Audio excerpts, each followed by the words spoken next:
আসসালামু আলাইকুম। Learning hero BD YouTube চ্যানেলের পক্ষ থেকে আমি সাথে আছি আমিরুল।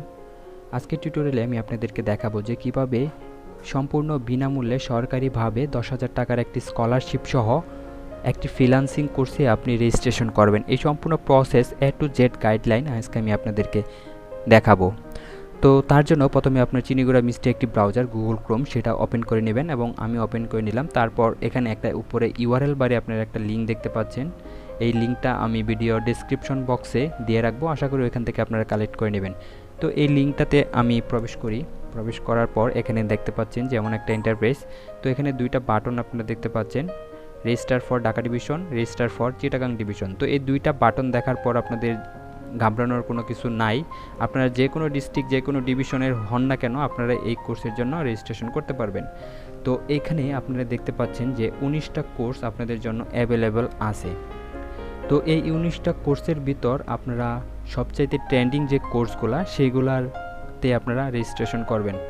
তো এখানে আপনারা চাইলে professional digital marketing, 2D and 3D animation, graphics and UI design, web design, এই 4-5টা কোর্সের জন্য আপনারা রেজিস্ট্রেশন করবেন। আশা করি এই কোর্সগুলোর যে কোনো একটি যদি আপনি ভালোভাবে শিখতে পারেন সেই ক্ষেত্রে আপনারা ইন ফিউচারে ভালো কিছু করতে পারবেন এবং অনলাইনে এইগুলোর চাহিদাই সবচাইতে বেশি।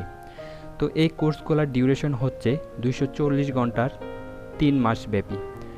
তো আশা করি যারা নতুনদের জন্য এই কোর্সটা খুবই গুরুত্বপূর্ণ হবে এবং আপনি যদি ইউটিউব এবং গুগল ঘাটাঘাটি করেন সেই ক্ষেত্রে এটা আপনার জন্য খুবই বেনিফিট দেবে। তো এই কোর্সে রেজিস্ট্রেশন করার জন্য আপনাকে কি কি যোগ্যতা লাগবে সেই বিষয়ে যদি আমি একটু আপনাদেরকে ধারণা দেই, তার জন্য নিচে স্ক্রল করে এখানে দেখেন যে এই কোর্সের জন্য আপনাদেরকে ডিপ্লোমা অথবা ব্যাচেলর কমপ্লিট থাকতে হবে এবং মিনিমাম 2 ইয়ার্স এক্সপিরিয়েন্স থাকতে হবে আইটি ইন্ডাস্ট্রিতে। তো এটার দিকে আপনাদের তাকানোর কোনো প্রয়োজন নাই। তো আপনারা এটার দিকে তাকাবেন না তাকিয়ে আপনার শিক্ষাগত যোগ্যতা যাই হোক না কেন আপনি এখানে ডিপ্লোমা অথবা ব্যাচেলর দিয়ে অ্যাপ্লিকেশন করে নেবেন।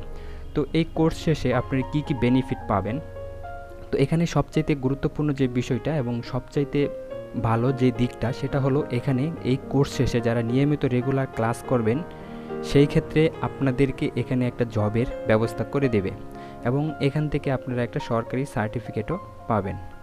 তো ভিউয়ার্স, কথা না বাড়িয়ে এখন আমি আপনাদেরকে সম্পূর্ণ প্রসেসটা দেখাই যে কিভাবে এই কোর্সের জন্য আপনি রেজিস্ট্রেশন করবেন। তো তার জন্য আপনারা এখানে দেখেন যে উপরে রেজিস্টার ফর ঢাকা ডিভিশন, অর্থাৎ আপনি এটা দিয়েও করতে পারেন এটা দিয়েও করতে পারেন। আমি রেজিস্টার ফর ঢাকা ডিভিশন এটা দিয়ে আপনাদেরকে দেখাই। তো ফার্স্টে আপনারা যে অপশনটা দেখতে পাচ্ছেন যে ফার্স্ট প্রিফারেন্স, তো এখানে আপনি সিলেক্ট কোর্সে আপনি যে কোর্সের জন্য অ্যাপ্লিকেশন করবেন সেই কোর্সটাকে আপনি সিলেক্ট করে দেবেন। ধরেন আমি প্রফেশনাল ডিজিটাল মার্কেটিংয়ে রেজিস্ট্রেশন করব, তো তার জন্য আমি এটাকে সিলেক্ট করে দিলাম এবং সিলেক্ট করে দেওয়ার পর এখানে দেখেন যে নেম নামে একটা বাটন দেখতে পাচ্ছেন। এখানে জাস্ট আপনার সার্টিফিকেট অনুযায়ী যে নামটা সেই নামটা আপনি এখানে বসিয়ে দেবেন। তারপর এখানে দেখেন যে ফাদার্স নেম, এগুলো আপনারা আশা করি পারবেন। তো এখানে আপনারা আপনাদের বাবার নামটা বসিয়ে দিবেন।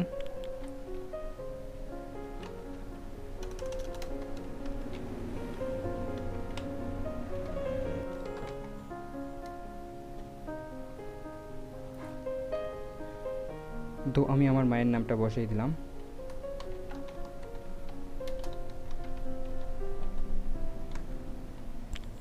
তারপর এখানে দেখেন যে জেন্ডার, অর্থাৎ আপনি যে জেন্ডার সেটা আপনি যদি মেল হন তাহলে মেল দিবেন, ফিমেল হলে ফিমেল দিবেন। তো এখানে আরেকটা বিষয় আপনাদেরকে বলে রাখা ভালো যে যেগুলোর উপরে দেখবেন যে স্টার মার্ক, এইগুলো আপনাকে ফুলফিলভাবে পূরণ করতে হবে, তাছাড়া আপনার অ্যাপ্লিকেশনটা সাবমিট নেবে না। এখানে দেখেন যে এনআইডি কার্ডটা কিন্তু স্টার মার্ক দেওয়া নাই, সেক্ষেত্রে আমি এটা দেব না। তো এখানে আপনার জন্ম তারিখটা দিয়ে দেবেন, আমি আমারটা দিয়ে দেই।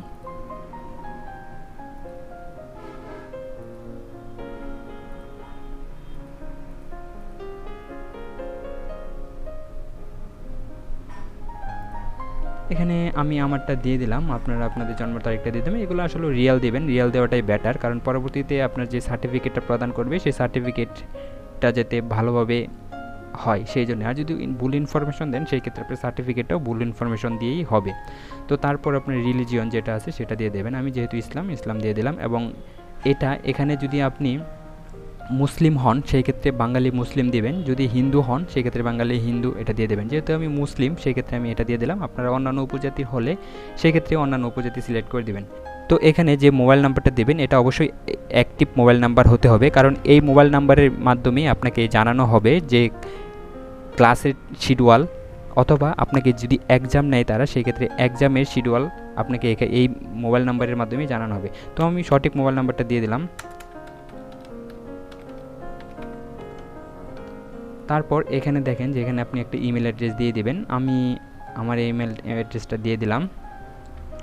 তো তারপর এখান থেকে দেখেন যে এটা স্টার মার্ক দেওয়া নাই, সেই ক্ষেত্রে আপনি চাইলে দিতেও পারেন, নাও দিতে পারেন। ধরেন আমি দিয়েই দিলাম, নো দিয়ে দিলাম। তারপর এখানে আপনার প্রেজেন্ট অ্যাড্রেস, অর্থাৎ আপনি যেখানে থাকেন সেই লোকেশনটা আপনি এখানে দিয়ে দেবেন। প্রথমে আপনি অ্যাড্রেসের জায়গায় এই বক্সটাতে আপনার গ্রামের নাম দিবেন।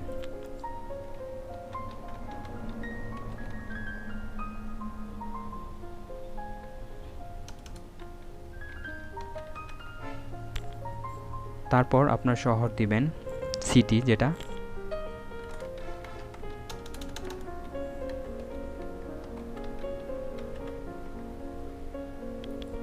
পোস্ট কোড দিবেন, আপনার ডিভিশনটা সিলেক্ট করে দিবেন। যেহেতু পূর্বে ময়মনসিংহটা ঢাকা ডিভিশনের আন্ডারে ছিল, সেক্ষেত্রে আমি এটাই দিয়ে দিলাম।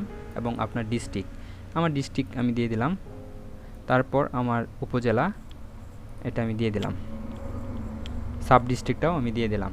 তারপর যেহেতু আমার প্রেজেন্ট পারমানেন্ট সেম অ্যাড্রেস, সেই ক্ষেত্রে আমি এটাকে কপি করে দিয়ে দেব। আপনাদের যদি ভিন্ন হয় সেক্ষেত্রে আপনারা ভিন্ন দিয়ে দেবেন।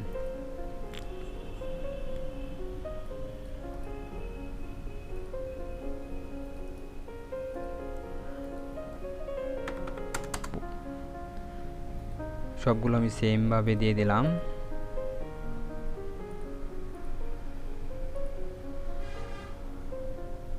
তারপর এখানে দেখেন যে হাইয়েস্ট একাডেমিক অ্যাচিভমেন্ট, অর্থাৎ আপনার সর্বশেষ যেই এডুকেশন কোয়ালিফিকেশনটা সেটা আপনি এখানে দিয়ে দেবেন।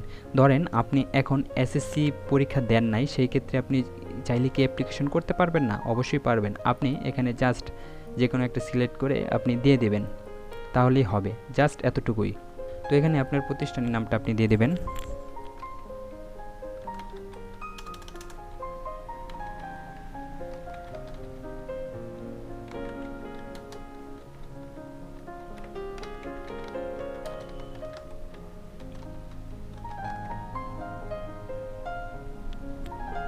তো এখানে আপনি যেই বিষয় নিয়ে পড়াশোনা করেছেন, অর্থাৎ আপনার যে সাবজেক্ট, সেই সাবজেক্টটা আপনি এখানে দিয়ে দেবেন।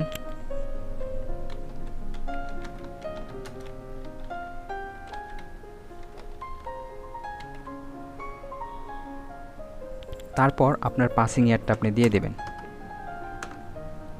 এখানে আরেকটা গুরুত্বপূর্ণ বিষয় আপনাদেরকে অবশ্যই খেয়াল রাখতে হবে যে ইমেজ সাইজটা অবশ্যই 300:300 দিতে হবে, এবং এটা সর্বোচ্চ 100 কেবির ভিতরে থাকতে হবে জেপিজি ফরম্যাটে। তো এখানে আমি যেহেতু আগে থেকে আমার ইমেজটাকে আমি সাইজ করে রেখেছিলাম, তো এটাকে আমি দিয়ে দেব।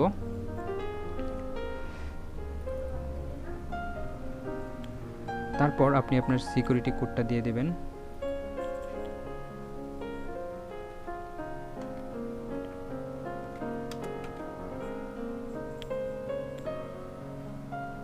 সিকিউরিটি কোডটা দেওয়ার পর এখানে দেখেন যে সেভ নামে যে অপশনটা আপনি দেখতে পাচ্ছেন, এই সেভ বাটনে আপনি ক্লিক করে দেবেন। তো ক্লিক করে দেওয়ার পর আপনাদের সামনে এমন একটি স্টুডেন্ট আইডি নামের একটা অপশন আপনারা দেখতে পাচ্ছেন।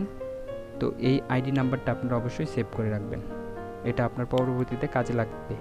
তো ভিউয়ার্স, আজকে টিউটোরিয়ালে এই পর্যন্ত। সবাই ভালো থাকবেন, সুস্থ থাকবেন। দেখা হবে অন্য কোনো টিউটোরিয়ালে। আল্লাহ হাফেজ।